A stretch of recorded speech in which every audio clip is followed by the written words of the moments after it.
Yeah. Are we working? Tell me when to say boom. We're live. Tell me when to say boom. Boom. Boom! Here we go!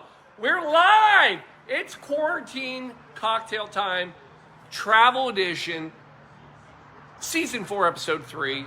And so here we are. We're down in Florida because why not? Guess what? For all my friends up north, cold and snow. Guess what? Warm and sunny. Not warm. It was not as warm and it was not as sunny. It was a little rainy today. But we had some good weather and we played some soccer. And I got a whole team in here. I don't have a whole team. I have some of a team. And folks, we got your cocktail. We got 12 minutes.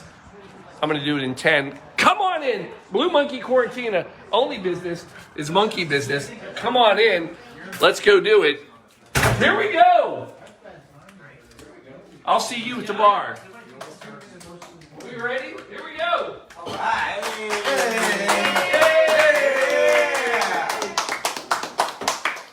Here we are, folks. It is quarantine cocktail show time.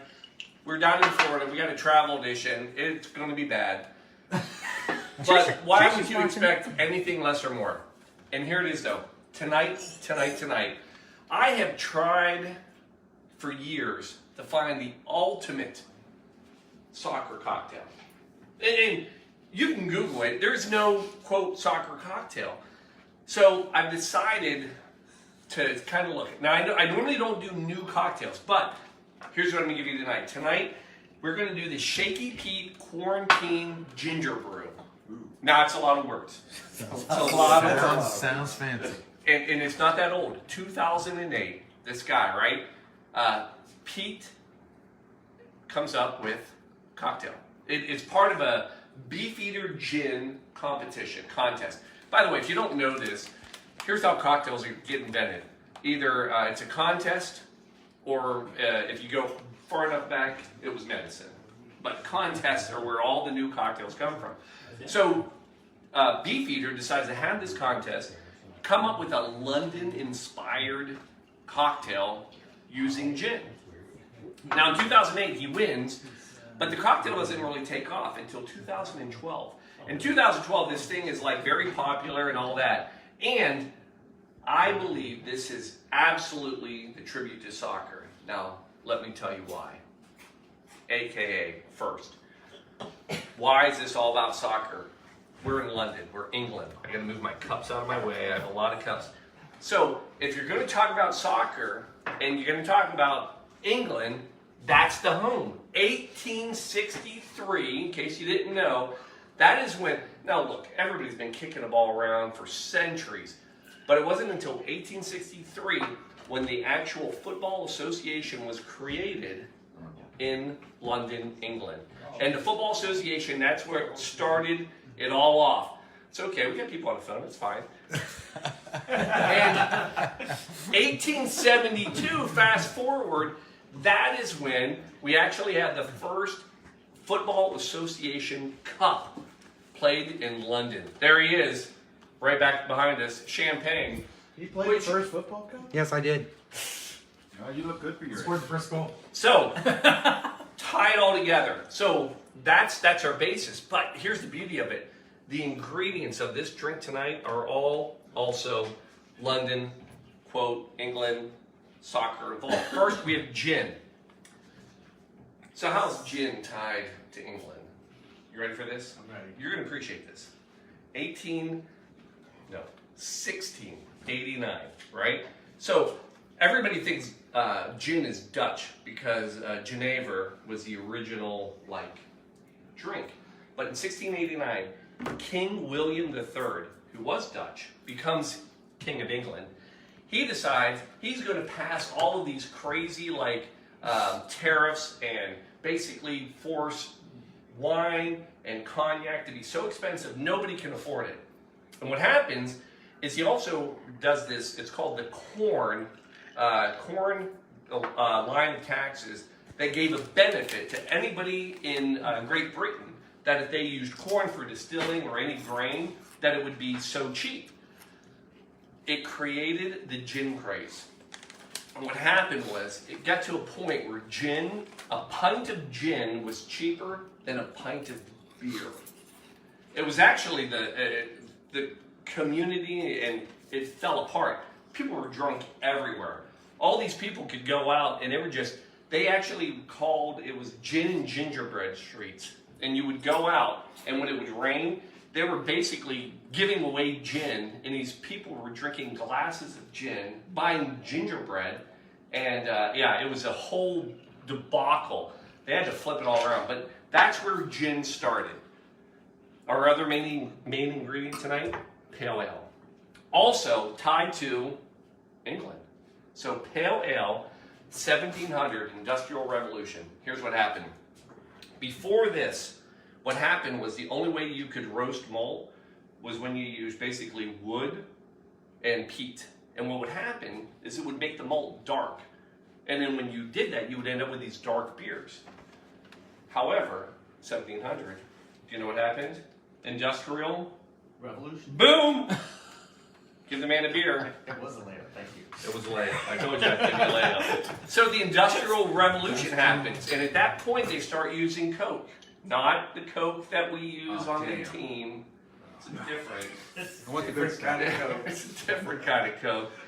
But they used it for fuel, and what happened is that when they used that to basically roast the malt, it didn't darken it. It was clear. And what happened was it allowed the beer to not be dark, but be Pale.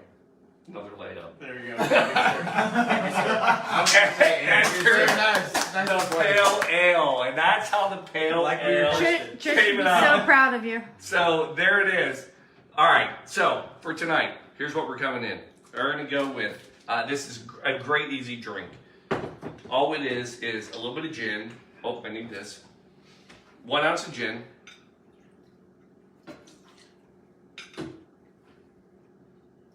Shelby gets Yeah, I might miss it a little bit. That's okay. You're going with a ginger syrup. Yes, even when I travel, I mix it up in these bottles. It's disgusting. It's all good. Ginger syrup, all it is that your sugar. sweat? It is. It is. This is how dehydrated I am. It's my urine, which is not bad actually. That's not that dehydrated from the days, right? That's a bad urine color. Ounce, We got some issues going. another ounce, and then we're gonna come in with some lime or lemons. Those are the yellow ones. I always forget. Go ounce each. I've never done this, but we're gonna just do it this way. Really? Yeah, because my squeezer, I didn't travel with them. That's it. Do you wash your hands? Sure. And then we're gonna top it off with some pale ale. Nice. Nice. Almost looks like a shandy. It is. So they call it a kicked up shandy. Is basically what it comes down to. It's basically nice out of the back of the room, Hey, the true Englishman here. right here. 73%. 73%. Is that from 23andMe? 23andMe. But who's counting? 73%. Yeah. We're gonna do that little because we always garnish. We're not animals. Boom. There it is. That is what we will call tonight the Shaky Pete Quarantine Ginger Brew. And it is. It's a spiked up. Where's? Oh, and I almost forgot. Wait. Here, wait, we had it. There it is.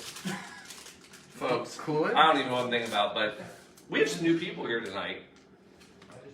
From day one, we have stuck with emergency. That is what makes it a true quarantine cocktail. It's a little quarantine. Tonight, raspberry, vitamin C, coming from right over here. Thank you, sir. Because I forgot it. And so we'll do a little sprinkle of that because emergency. Shut up. Is saving lives. And also part of discovered in like the 1600s. Fantastic. Shelves, one of these is yours, but I feel like Go ahead. I can't. Oh, my God. I can't you take have yours. No, Yeah, no, he'll. Wow. Shelby. I gift you mine. Fancy. Cheers, here it is. He did answer the 2 questions that were really tough. Yes, he deserves it. Oh, nice! Yes! That one too. Nailed it. So it's really, it's a great drink. So, got it, it's a nice beer. I mean, this would be a great summer drink. And it's kind of summertime here. Sort of. Did I give her 10 minutes yet? Nope. How am I doing? I can't tell from here. All right. Last thing. I'll leave you with one last thing. and we're gonna blame England. So the word soccer, right? So we just had some great football matches. And this whole controversy, is it football, is it soccer? Blame the Brits. I don't know if you know this, but the Brits actually created the word soccer. Everybody thinks this is an American term, and it's not. This was a Brit thing. So what happened was, back in 1863, when the Football Association was created, at the same time they also created the Rugby Association, because they were trying to differentiate between, if you pick the ball up, rugby. If you don't pick it up, football. So they ended up with the Rugby Association, and they ended up with the Football Association. Thank you. Now, here's the problem. They were almost the same names, so they were like, we have to make them different. So at the time, Oxford, they were big on adding ER to words to make them different. Apparently they were pirates, and they liked adding R. So what they did, because they would like sport, yeah, I know. I haven't even had any rum tonight. So what they did is Rugby Association became Ruger, R-U-G-G-E-R. And then the Football Association, because football was a shared word, they went with association and they made it a soccer, A-S-S-O-C-E-R. And then they were like, they shortened it from a soccer to soccer. And that, my friends, is where the word soccer comes from. So thank you, London. And here it is.